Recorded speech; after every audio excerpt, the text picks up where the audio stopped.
All right, we're ready to go. Wonderful, thank you. Okay, so what you're looking at here is an image of Abraham Maslow. Maslow was the founder of humanistic psychology, and most people don't know as much about humanistic psychology as they do as positive psychology. You probably have heard more about positive psychology, but humanistic psychology is about 50 years older than positive psychology. And what happened was initially there were only two choices for in psychology. You could either follow the Freudian school of thought, which was everything humans did could be reduced to sexual aggressive urges, or behaviorism, which focused on stimulus response or conditioned learning. And so what the humanistic psychologists wanted to do is bring the humanity to psychology. They wanted to show that humans could have higher potentialities. And so Maslow was the originator. And he postulated that humans have different levels of needs that need to be met in order to have the opportunity to become all they are capable of becoming. So you probably have seen this pyramid in some shape or form. So at the physiological needs are something that we all need. So we all need food. I'm trying to get my slideshow to work here. Oh, there we go. Okay. So if we look at the physiological needs, we all have the need for food, shelter, water. We all have safety needs. We have the need to live in environments that are free of discrimination, free of violence, from discord in the family. And then we also have the need for love and belonging. And this is where we're going to double click on today. And we're going to spend the entire workshop just focusing on this one. I think it's a good time to have a discussion about this, considering that as a species, we are becoming increasingly more lonely. And so we're going to really dive into that today. And the next one we have is the esteem, which we all need self-esteem. And we also need this esteem from others. And if you take all of these together, then we're able to focus on self-actualization, which is the desire to become the most that one can be. It's not about achievement. It's about filling your purpose in your life. Okay. And you guys have probably seen this also on the internet, but you know, the most pressing need of modern day is Wi-Fi, or even more recently, toilet paper. Okay. I also want to introduce you guys to Scott Barry Kaufman. I'm going to refer to him as SBK throughout this workshop. He goes by SBK. I just finished a course with him, an 8-week course, and he has been studying intelligence and creativity for the last 20 years. He's a leading researcher in that area. And he actually spent about 5 years diving really deep into Maslow's hierarchy of needs. He read all of the published and unpublished writings. He interviewed everybody that knew him. And he found that the pyramid, well, let me back up a second. A little bit of a twist that he discovered was that Maslow never intended his theory to be depicted in a pyramid. Because it kind of insinuates like it's a step-by-step process, which is not what it's meant to be. His theory was meant to be integrated. And so what SBK did was he backed all of Maslow's original theory in science. So at the end, I'll also share with you all the resources that I'm using throughout this webinar. And you know, he found that the metaphor of a sailboat was more appropriate for the hierarchy of needs. And so he modernized it. And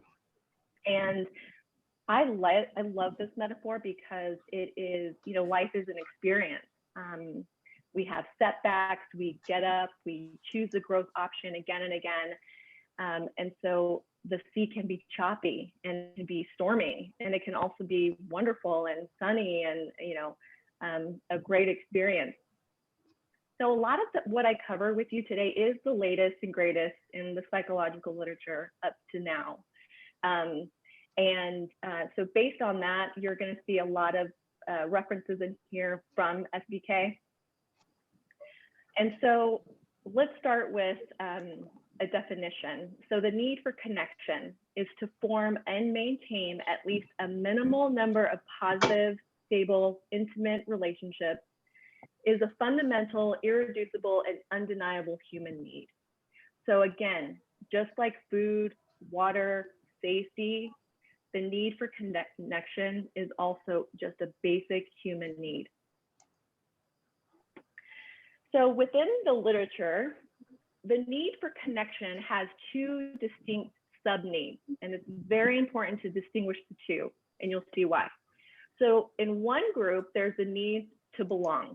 There's a sense of acceptance, inclusion, and being liked. And then the need for intimacy is the other group. And this is a sense of mutuality and relatedness. So it's important to distinguish these two because oftentimes we are not fulfilled in our need for intimacy, and we're trying to get it through the need to belong. So as we talk about the first sub-need, which is the need to belong, we need to talk about the underlying mechanism that drives the need to belong, which is the social protective system. The social protective system is a deeply evolved system with clear survival and reproductive function. So the brain is a social organ, okay? We have always band together to survive. And the limbic area of the brain that I have highlighted here is crucial for how we form relationships and how we attach to one another. If you're familiar, if you've ever raised or you've been around, frogs or, lizards, snakes, they don't attach to each other, and they don't surely don't attach to us. If you're raising a fish, or if you have a fish at home, that fish is not attached to you. Okay, they don't have this limbic area. So as our first activity here, I'd like you to type into the chat, what types of animals would you expect to become attached to one another, or even humans? So go ahead and list in the chat, and Dr. Gherkin will read them, and we'll hear some of your examples.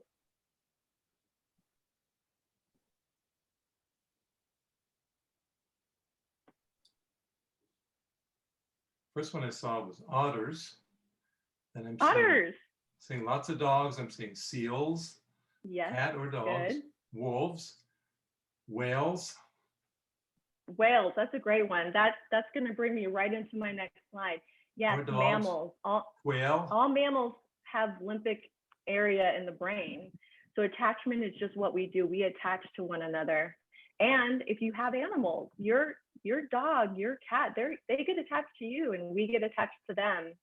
And I like that someone brought up the whale, because I was going to give you guys a fun fact. Orcas experience, well, scientists hypothesize that they experience a deeper connection than humans do. That's because they have an extra lobe of tissue immediately next to the limbic system in their brain.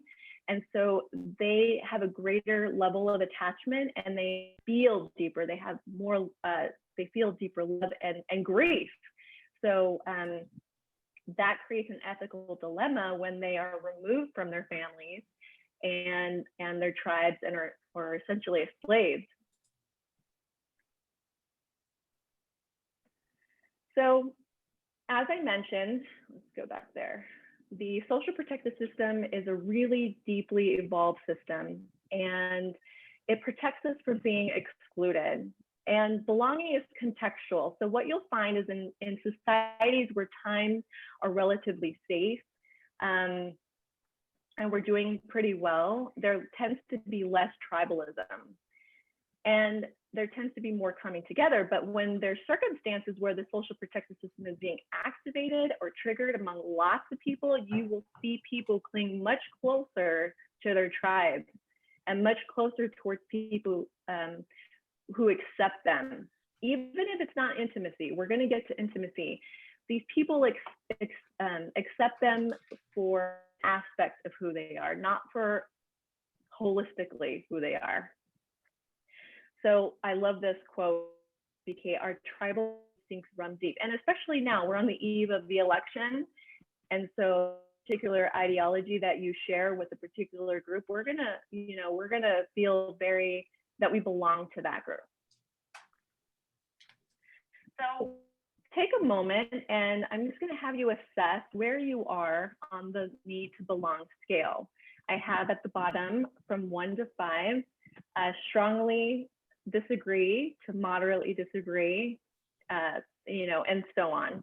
I'm going to read these off, and I just want you to reflect on where are you with this sub-need to belong. So if other people don't seem to accept me, I don't let it bother me. So get a sense for the people in your life, okay? Maybe it's your classmates, maybe it's a athletic group or a band or something that you're involved in, or maybe a colleague or your family, friends. I try hard not to do things that will make other people avoid or reject me. I seldom worry about whether other people care about me. I want others to accept me. I need to feel there are people I can turn to in times of need. I have a strong need to belong. It bothers me a great deal when I'm not included in other people's plans. And my feelings are easily hurt when I feel that others do not accept me. Okay, so just kind of get a sense for, we're developing some self-awareness about where you are in that particular need to belong.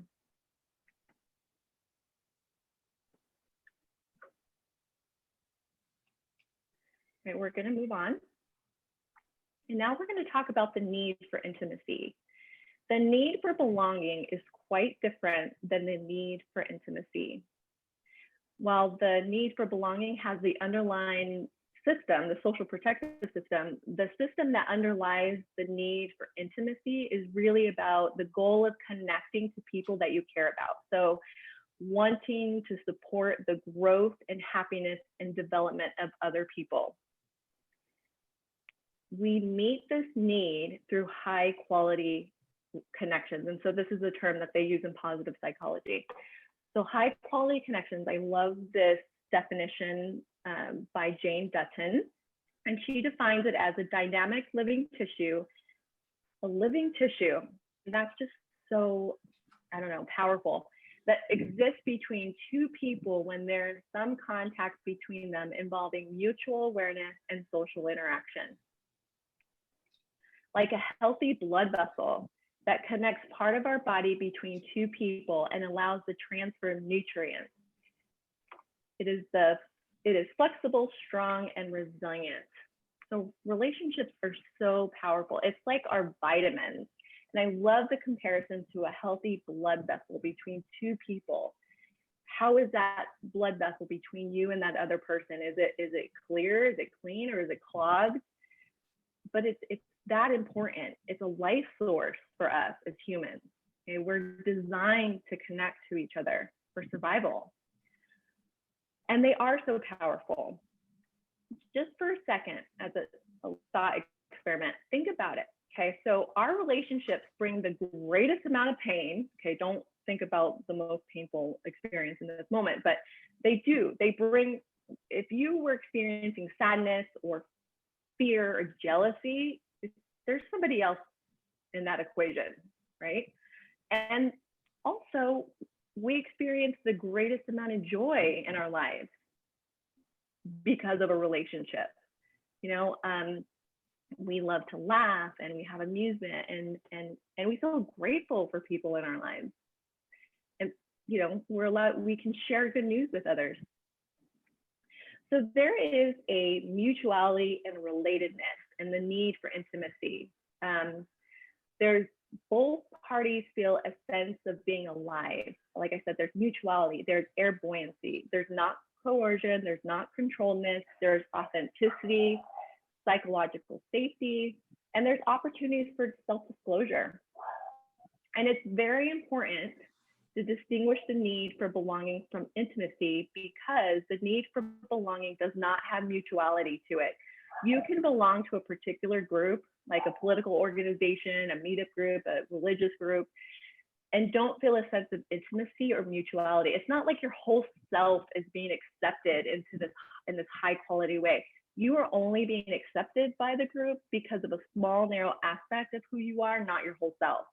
So like you can join lots of groups where you feel accepted and belong, but the moment you dissent and the moment you start to question and say, wait, oh no, there may be some nuance here, then you get shunned from the whole group. That's not intimacy. There are no substitutes for the need for intimacy. Okay, we cannot get our need for intimacy through belonging. I really love this quote also by Nir Eyal. It says, most distraction doesn't originate from outside of us. It's not just the pings, dings, and rings. Most distraction starts from within. So are we trying to get our need for intimacy met through belonging? And it's not met by how large your social networks are, your popularity, or the number of people you know. It's more likely to be met through those high quality connections with at least a few people in our lives. 400 people on social media versus 2 or 4 meaningful ones, you're going to get your need for connection met. So we got to develop awareness of that. What's happening to us, and why do we? What's the distraction? Okay. Yeah, I wanted to let you know that when you ask people to think about the ratings on that scale, that several people rated themselves on the chat. Several people put 4s, a few people put 5s, and one person put a 0. Just so you're aware of that some of them did rate themselves. Okay, thank you. Thank you, David. Okay, so I think that this table on the biology of loneliness, this is by Cacioppo, best illustrates the summary of what we've covered so far. And it's plain and simple. We have the key needs, right, to survive. So we need food. And so that is a physiological need that we have.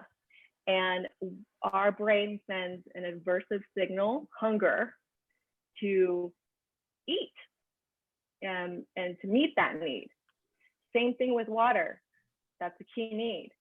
There's an aversive signal, thirst, and then we go and get the drink, right? We are responsible for going to get the food, for going to get the drink. And then okay, well, speaking of that, I'm going to go get a snack right now, if you don't mind. Will you bring me one? Okay. And some water, some more coffee? Okay. Right, coming right up. Wonderful, thank you. I feel really connected to you right now. Okay. So another need that we have is to prevent or overcome physical injury. Okay, so this is what Cacioppo has in his model. I added emotional injury because it's the same. We have a pain signal. You know, if I feel a pain in my stomach, I'm gonna want to avoid that injury by seeking out help in some way, maybe scheduling an appointment to see a doctor. And same thing with emotional injury, because we have emotional injury in our relationships. Remember, it's a living blood vessel between each other, and we'll get the aversive signal of pain, and then in order to avoid doing that again, whatever happened in that relationship. And then finally, we have the key need to connect, to act together as a species, just like food and water. And nature gives us the pain of loneliness. And then the intended response is connection. And just like when we feel hungry or thirst, we get up and we go and feed ourselves or get ourselves something to drink. Same thing, when we feel that pain of loneliness, we need to go and get the connection. That's on us. We feel that pain to go, and that signal that we need to go and connect, and which we're going through right now in the pandemic.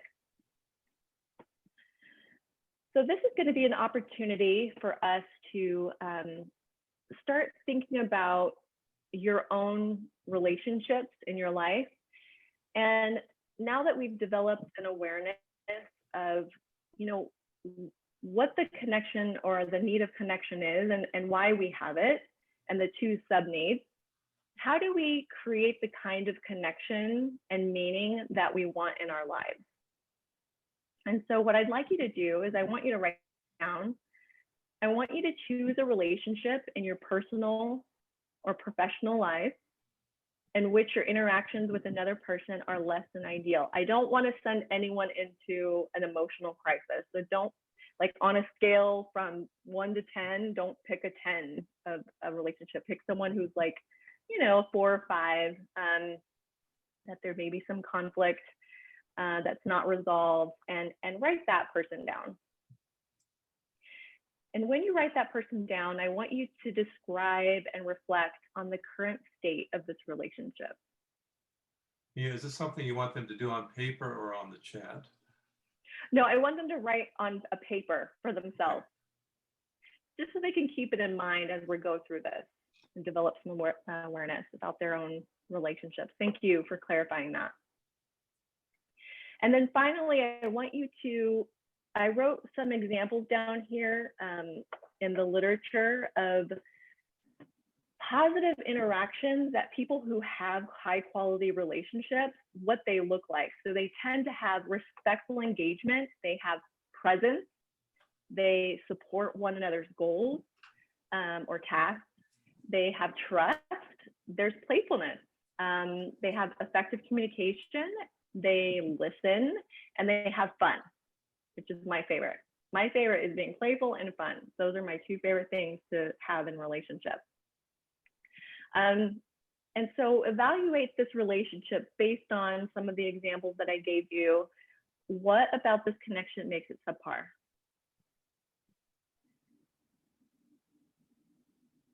Go ahead and just take, we'll give you 60 seconds.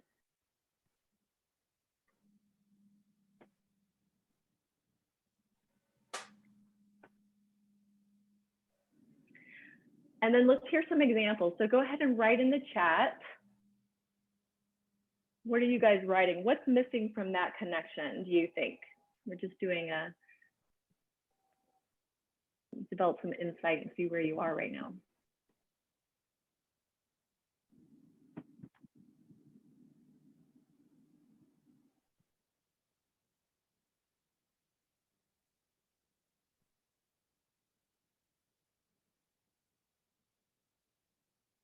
David, is there anything in the chat?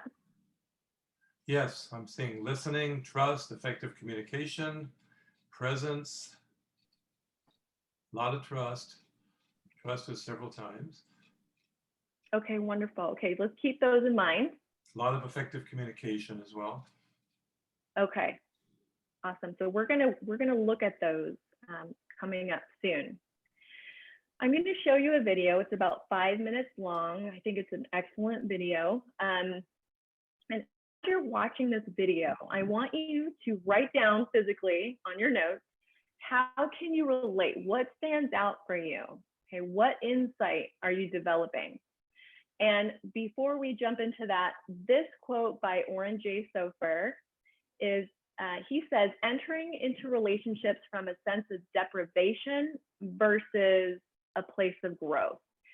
So when we're in our relationship, that person that you thought about, are we coming from a place of deficiency, thinking about hierarchy of needs, Maslow's hierarchy of needs? I don't have enough of this and I need this, okay? If we're deficient, or are we coming from a place of growth, of, you know, of self-actualization? How can I grow in this relationship?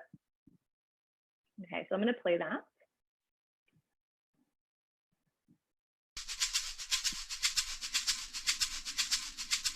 There is a kind of argument that begins with one partner deliberately, and for no immediately obvious reason, attempting to spoil the good mood and high spirits of the other.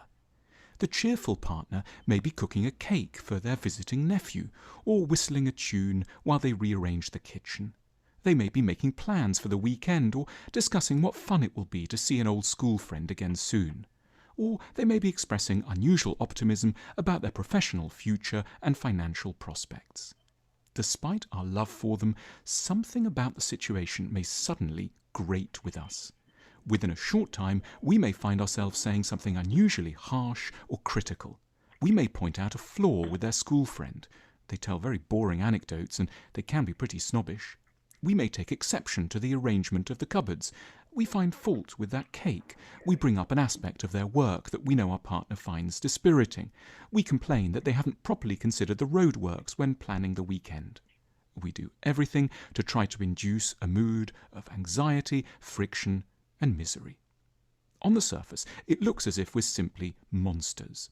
But if we dig a little deeper, a more understandable, though no less regrettable picture may emerge. We are acting in this way because our partner's buoyant and breezy mood can come across as a forbidding barrier to communication.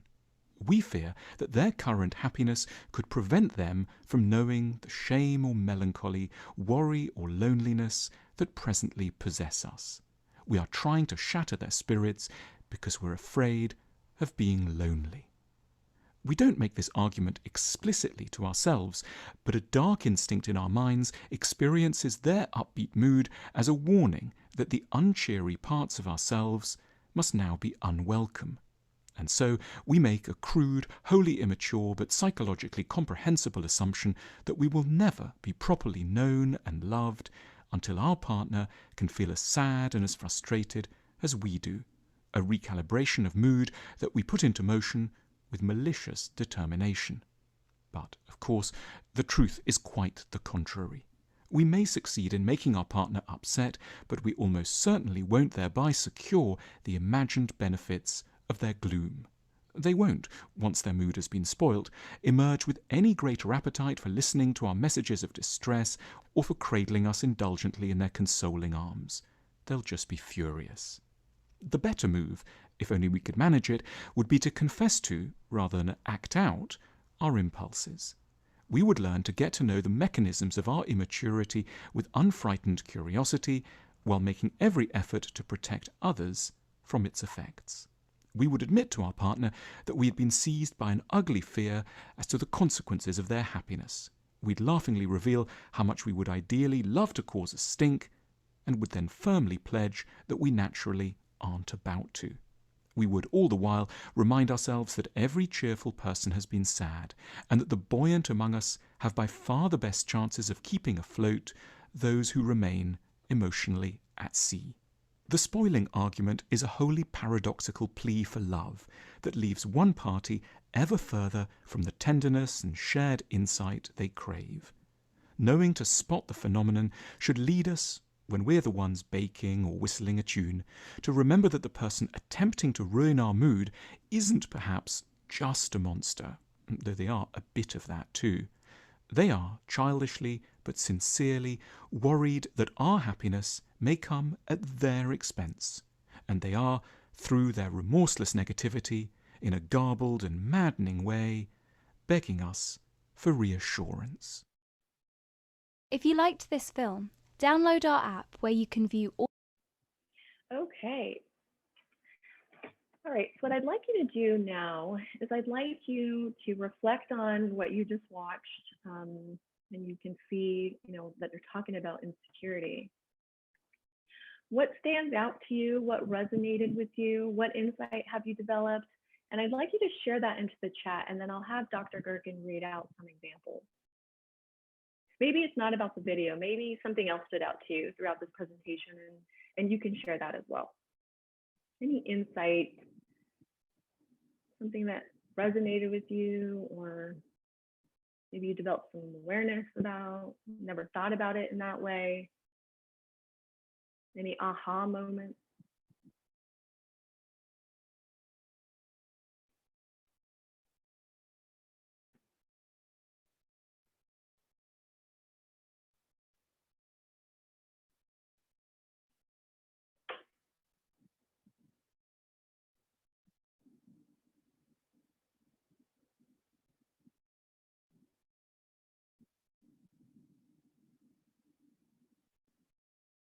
Anything that resonated with you so far that you'd like to share?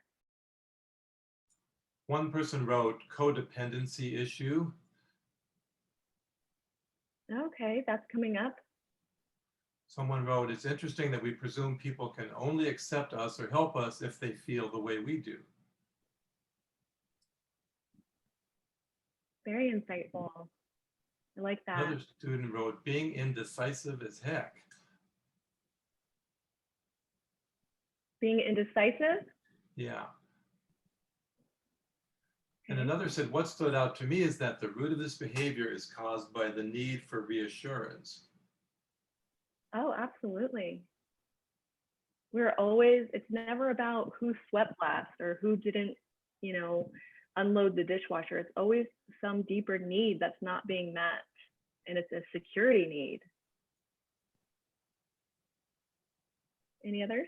Several other people agreed with the first comment about codependency. It seems like codependent relationships, I guess they're saying. Good example to be connected. I wonder what that means. What codependency means in this context? Well, I know, yeah, what they mean by, I wonder what their definition of codependency means. They may want to write a little more on that. Someone wrote, the opposition may be fearful that our downfall will be at their expense. Perhaps that's why our relationship is strained. We have an unseen fear of communicating on a personal level. Yeah, really insightful. We're going to cover that wall that sometimes we put up a mask because we don't want to be vulnerable with others, because we want to protect ourselves from being seen so that we won't get hurt. And so we develop all of these patterns, these relationship patterns, communication patterns, and that's what we're going to do next. We're going to look at that because we need to understand it all starts with self-awareness. We need to know how we're engaging in our relationships. How did we develop that so that we can change? We can't change unless we have a good understanding of how we develop our relationship patterns, and more specifically, let's see if I can get at our boundaries. Okay, you guys have probably heard that word before. Yeah. Excuse me, I do see that one person defined codependency as the need to please others more than themselves. Okay, good. Yeah, and that can be a pattern of communication where we're pleasing others, where we put others' needs before our own. And that is also a strategy. That's a way of becoming secure, right? Because we are deficient in our security needs, that we will kind of roll over so that we will be accepted. And that's another pattern that we need to be aware of, because that's not a healthy choice either. So I have boundary systems here. The definition, they're invisible, they're symbolic force fields, if you will, that have three purposes: to keep people from coming into our space and abusing us, so there's a boundary, okay? And to also keep us from going into someone else's space and abusing them. And it also gives us a sense of who we are. So where I end and the other person begins, and that includes responsibility. And boundaries can be violated in three ways. They can be violated verbal boundaries, right? We can be really nasty in how we violate someone's boundary verbally with violent communication. And then we have our physical boundary, the bubble. I like to think of my bubble as arm's length apart. If you come a little bit closer without me inviting you or saying yes, then you're violating my boundary. And it can also be a sexual boundary. It's non-consensual, and we can be violated in that way, being touched when we didn't ask to be, okay, or gave permission. Okay, so if you guys can also, again, just trying to make this a little bit more engaging and not so lectury, how do you think boundary systems are developed? How did I develop my boundaries? Where did you develop those systems? Go ahead and just write it in the chat.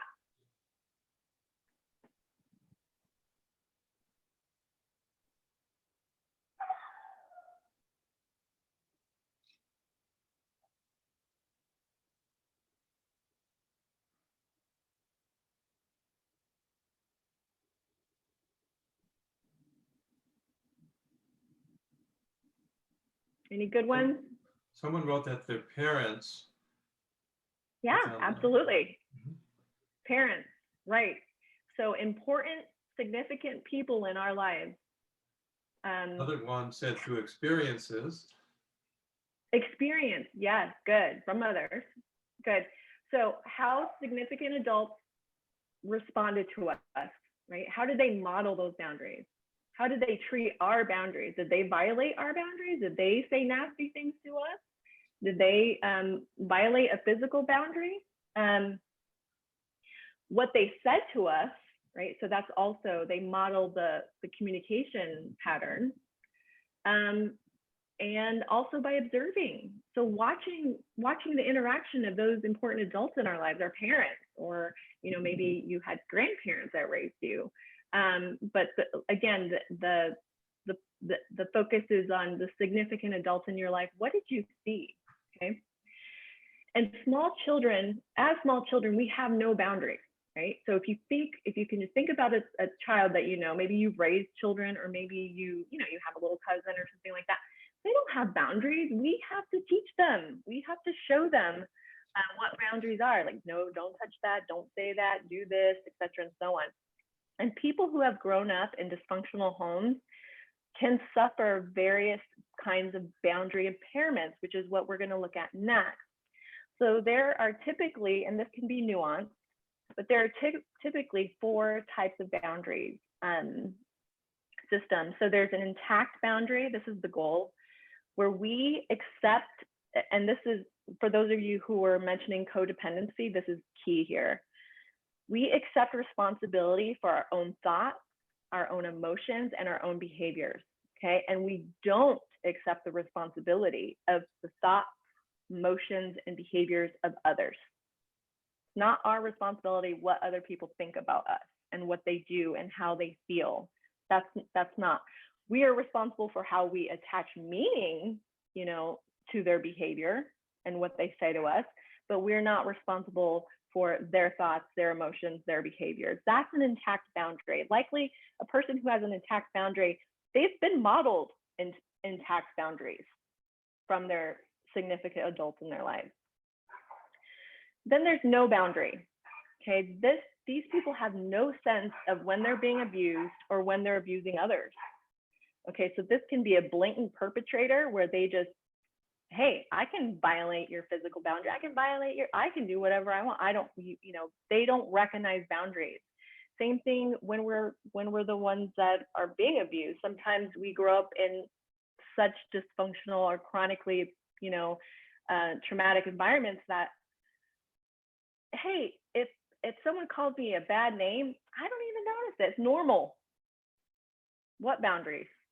Okay, it's just normal to us to be hurt. And then the next one is the damaged boundary. So this is more of like a mix of intact and no boundary and wall for boundary. So in some relationships, we are able to set limits and say no and not take responsibility for someone's feelings and take care of ourselves. And other times with certain people, and this may be true for some of us, we cannot protect ourselves, or we're disrespectful to them. We're not respecting their boundaries, or we let them violate our boundaries. And then maybe in a professional relationship, you would never let that happen. But in this particular, maybe it's a parental relationship where you're just like, man, my mom she loves to let me have it. Okay, and you just take it and take it and take it. So that's a damaged boundary. I'm kind of, I just say it's a mixed bag. And then walls for boundaries. So people also develop walls, which I think someone also mentioned earlier, to protect themselves. I think of this as like the porcupine, where it's like, I've been hurt so much that I have either an angry wall where I constantly am giving off this angry energy, a fear, or like a retreat, like, okay, no, it's okay.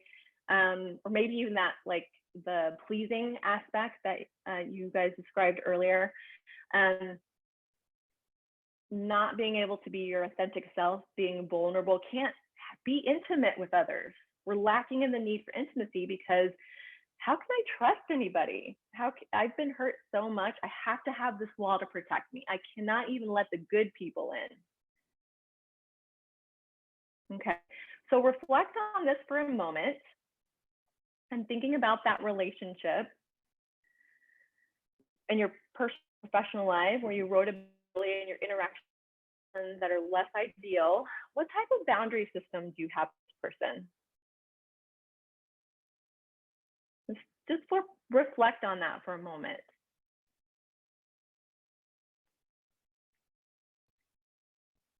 I'm allowing you guys just to kind of metabolize this a little bit, let it kind of run its course through your system after hearing it. And what types of boundaries do you have? I mean, sometimes even just hearing that intact boundaries for some folks can be really like shocking, because you're so used to having that codependent relationship with others that you're like, wait, I'm not responsible for how that person is acting or feeling or believing. And yeah, no, you're not.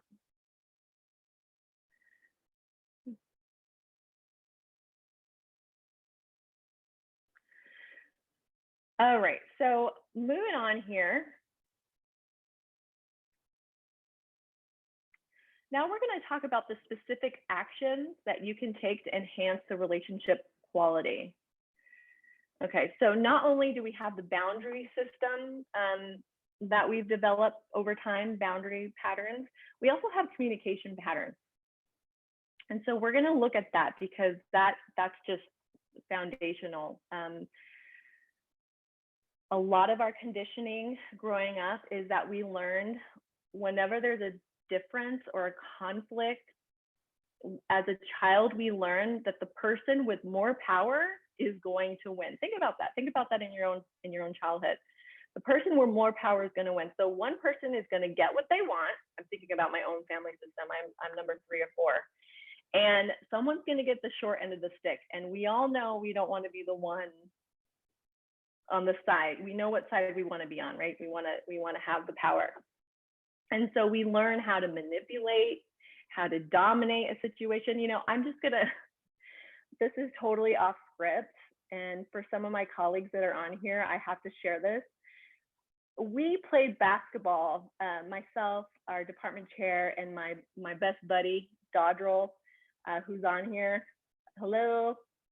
And every Tuesday we'd play basketball for like a semester.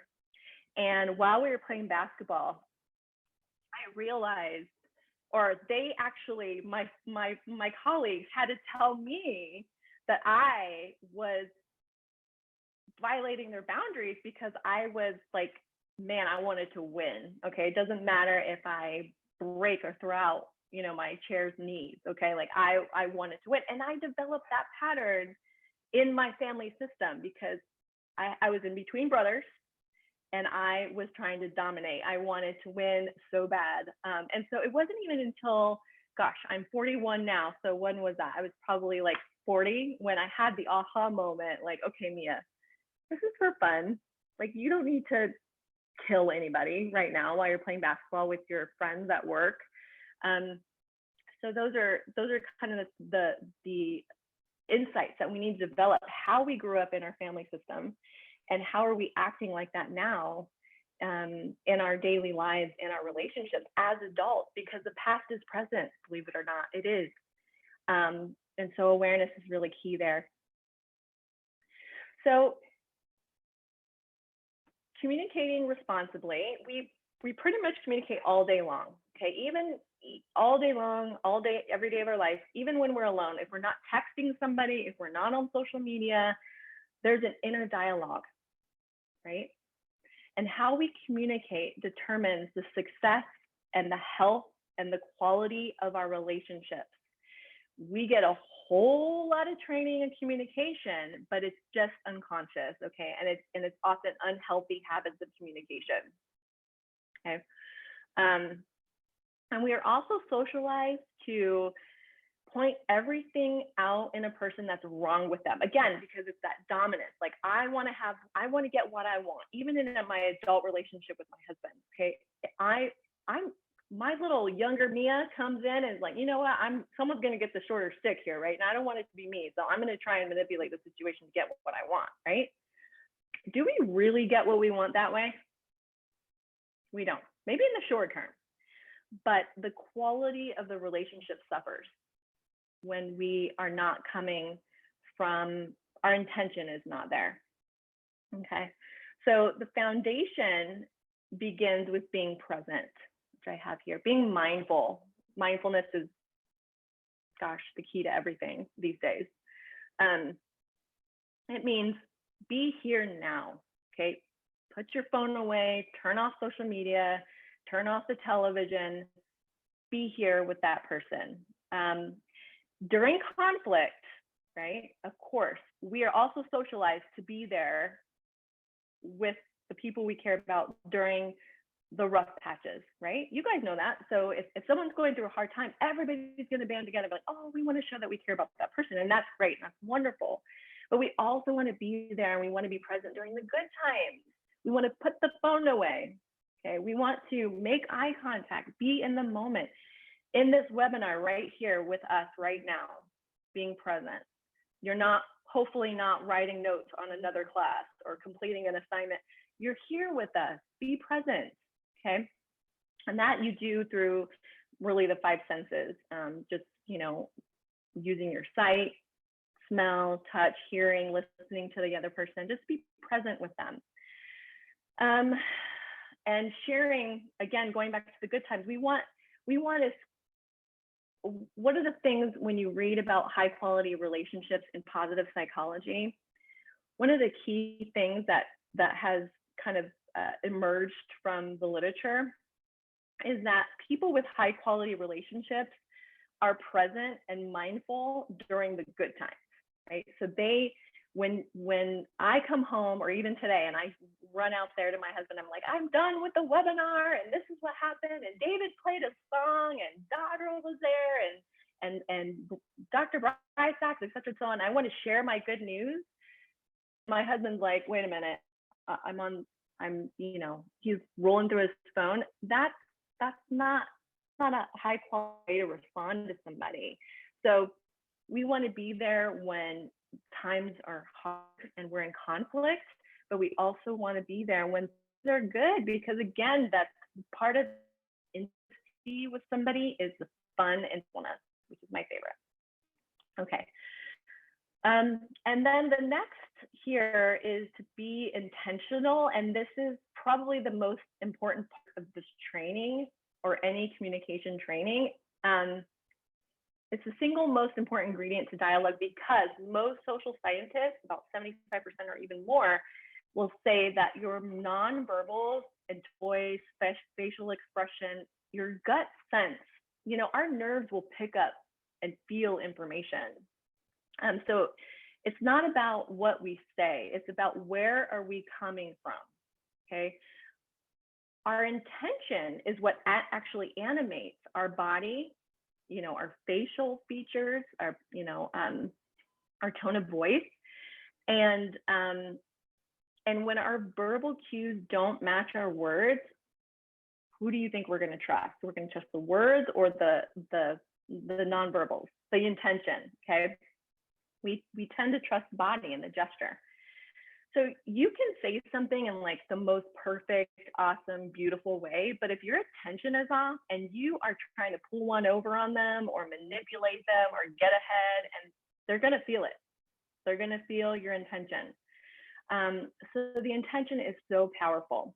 Actually, if we do nothing else and just cultivate a more sincere, genuine intention to understand the person and create an experience of mutual respect and understanding, that's going to change the whole trajectory of the relationship, dialogue in the relationship.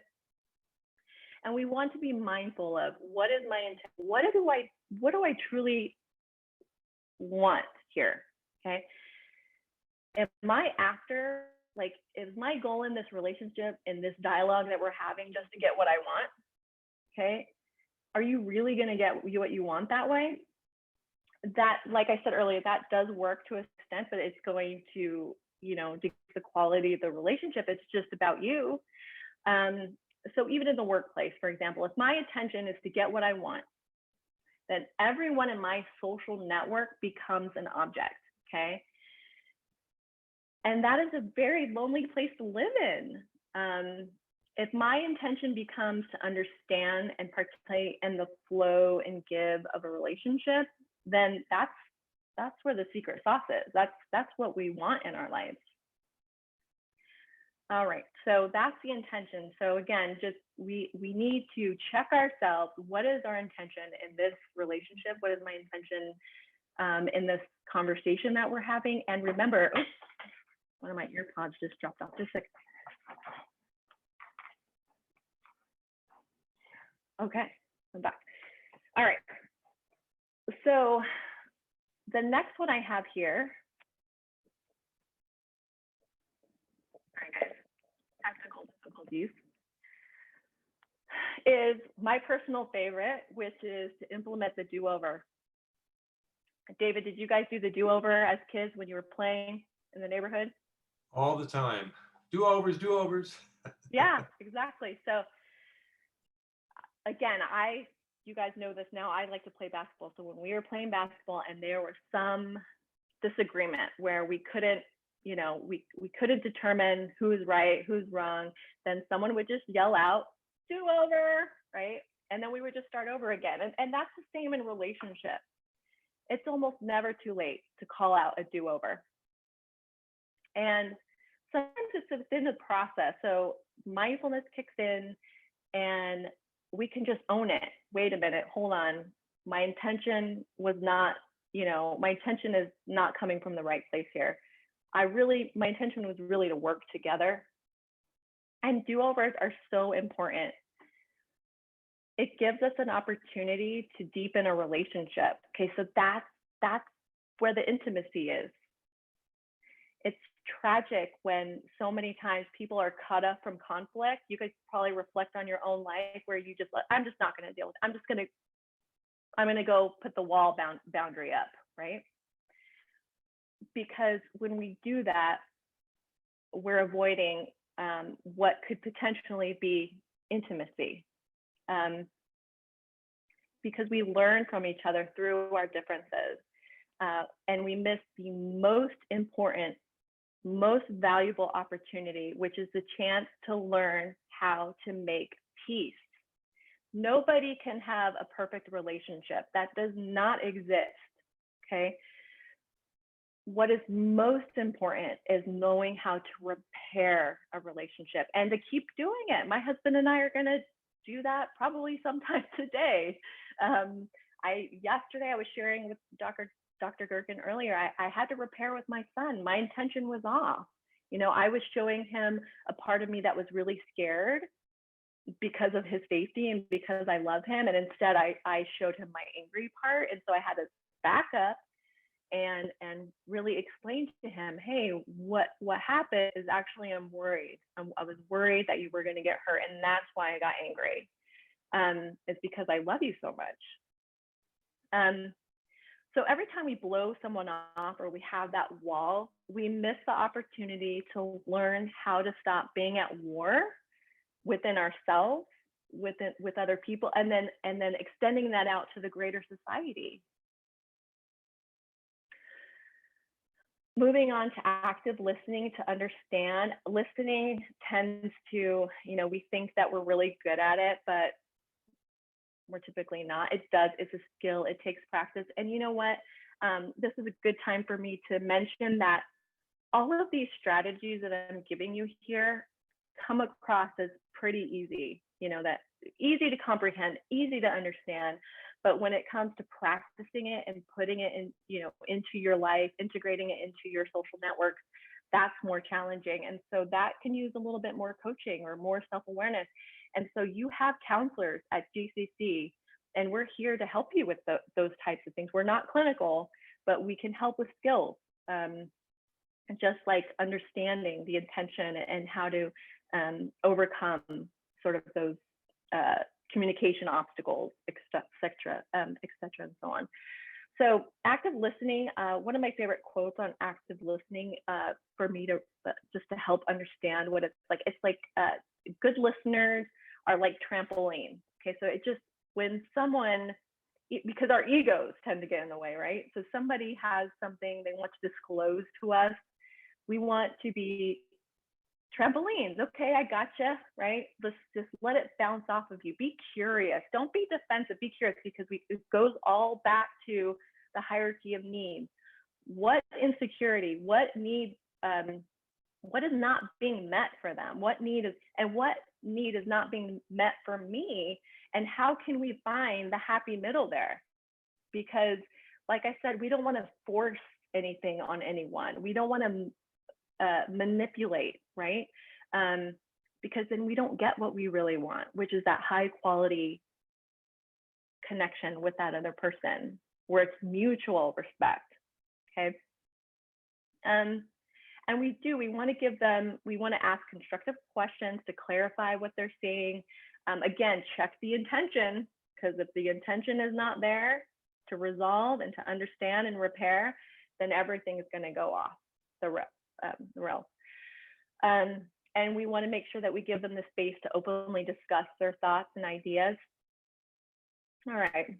Finally, we're going to get to practice empathy for unmet needs. And I've already alluded to this, but we want to make sure that we keep in mind Maslow's hierarchy of needs, SBK, more modern version, because all of our actions and behaviors, ours and the other person's, are an attempt to meet some deeper need that are universal.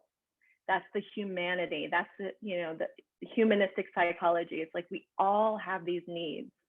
And so we want to practice empathy. So when we're in those conflicts with others and we want to see the humanity in them. What is it? A physiological? Is it a safety need? What's happening here for them? Where are they insecure? And where am I insecure? Kind of remembering that video that I showed you. Maybe this person just really wants some consideration or to be included or to have a little bit more trust. Okay. So take a moment and reflect on these. And I want you to write this down. I want you to commit to a specific one of these actions that you can take. You can, the person that you wrote down, or maybe you want to practice with someone else, because this takes practice. This is skill, just like any skill, just like playing basketball. You got to do one layup after another for, to fire those neural networks, those pathways in the brain, so that it becomes more natural, because we've wired those communication patterns, those boundary patterns for so long that it's going to take a lot of practice to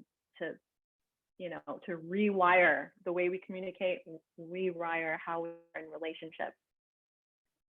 So go ahead and write that down. Do you want these written on paper or in the chat, Mia? No, just, what time is it? Let them reflect on it, and then we can have them write it in the chat. Just a couple examples. Okay. Thank you.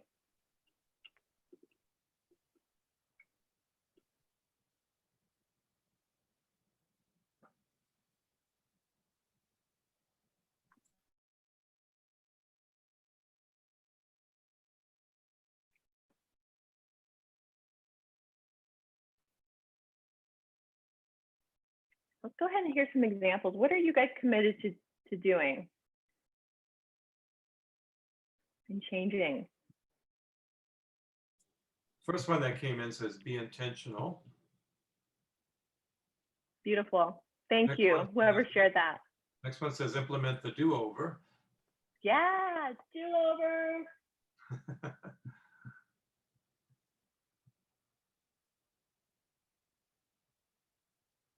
And another person said, I love the do-over for my kids. Yeah. Oh, they saved me, because sometimes I'm the one that has a boundary issue with them. So I have to I need to model that, because they're learning their boundaries from me and my husband. So I need to show them that I respect them, because if I don't show them that I respect them, guess what? They're going to grow up and they're going to be in a relationship where that person doesn't respect them, and that's going to be normal. So they need to develop that sense of, what am I responsible for here? Are you violating one of my boundaries? And do I violate my kids' boundaries? Heck yeah, I do. Sometimes I say things that I don't mean, that hurt them, and we know that verbal boundary violations are way more hurtful. Well, can be, not always. I'm sorry, I didn't mean to be so extreme there, but like a lot of times, the verbal emotional boundary rupture can be more painful than a physical, and longer lasting. A few more responses, Mia. Having the do-over with self-love. It starts with the self, right? It starts with the inner dialogue. Starts with your root. Exactly. Very good. Beautiful. A couple of people chose active listening to understand. Several people. Where are we off here? What need is not being met for this person? Good.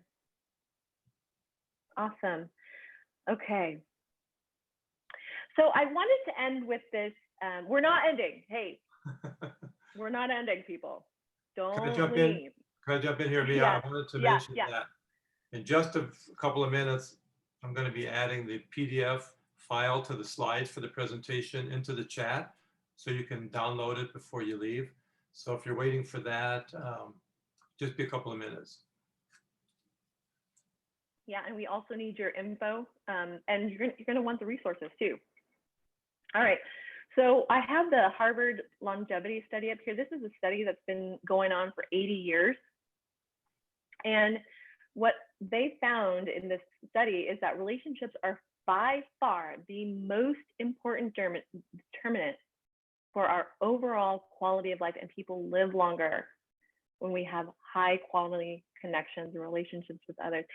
I'm sharing, this is an image of my parents at the Grand Canyon, and they're just too cute. And so I had to share. And that's where I learned my boundaries and my relationship patterns that, I owe to them.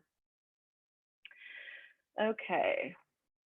All right. So what I'd like you to do next is you're going to choose one of these. You're going to choose affirm, appreciate, or appraise. So write in the chat something that you've learned today or something that resonated with you. You're going to appreciate something you heard or experienced that was helpful or you enjoyed. And finally, you're going to appraise something you wish you learned, like maybe, hey, Mia, you could have gone deeper into this. It wasn't clear on that. Like I wish I had more clarity that you learned in this webinar, or something you want to learn more about. So affirm, appreciate, or praise, and then we'll have Dr. Gerken share.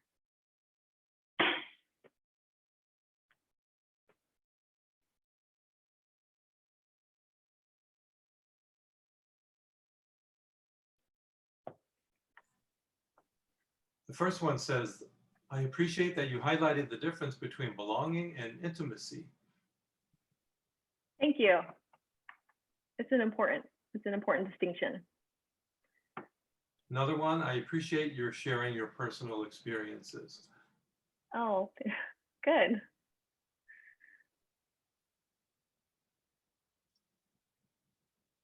I learned the meaning of codependency. I appraise that when we make assumptions, all goes south in relationships. Can you read that one again? I'm sorry. I appraise that when we make assumptions, all goes south in relationships. Yeah.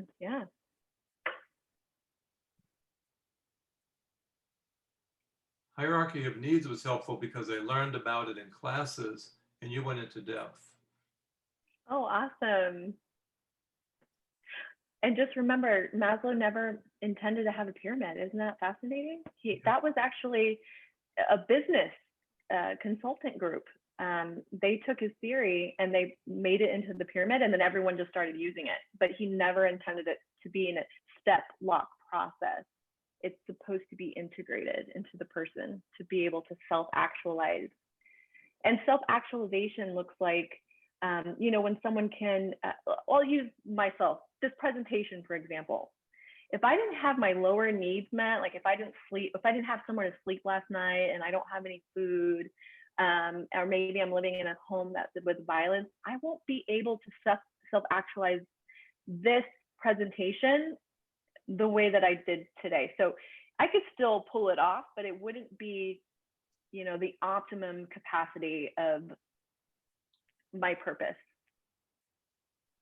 Okay, Mia, there are several other really good, really great appraisals and appreciations and so forth, but to have time for questions and wrap up on time. Okay, You better sounds move on, good. but So you we'll can- save the chat, and Yeah. that way I can see them later, and also, ways that I can improve. That would be good. Okay, so here we're ready for questions. As you're typing those in the chat, I will cover that you can contact me at GCC. As I mentioned, I'm counseling faculty, so is Dr. Gherkin.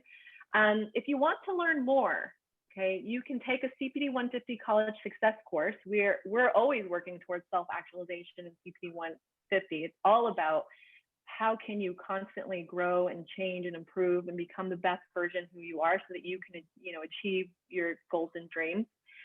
Take a behavioral health science course, BHS. A lot of people don't know about BHS, but much of what I covered today is also covered in BHS, or a psychology course. We have psychology courses.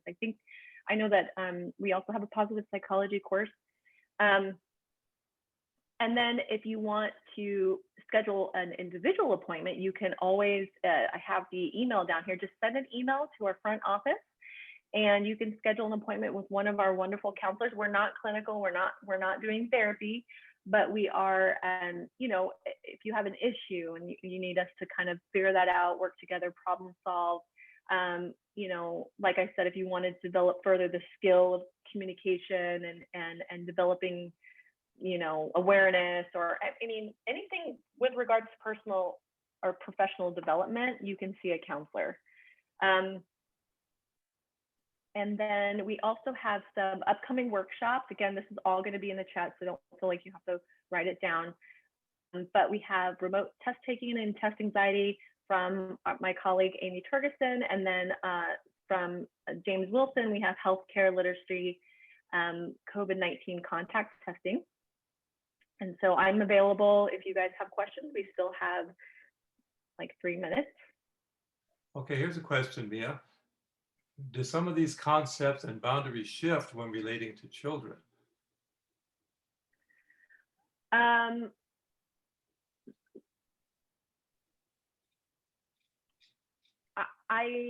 No, I don't think so. I think we all come in with the same needs.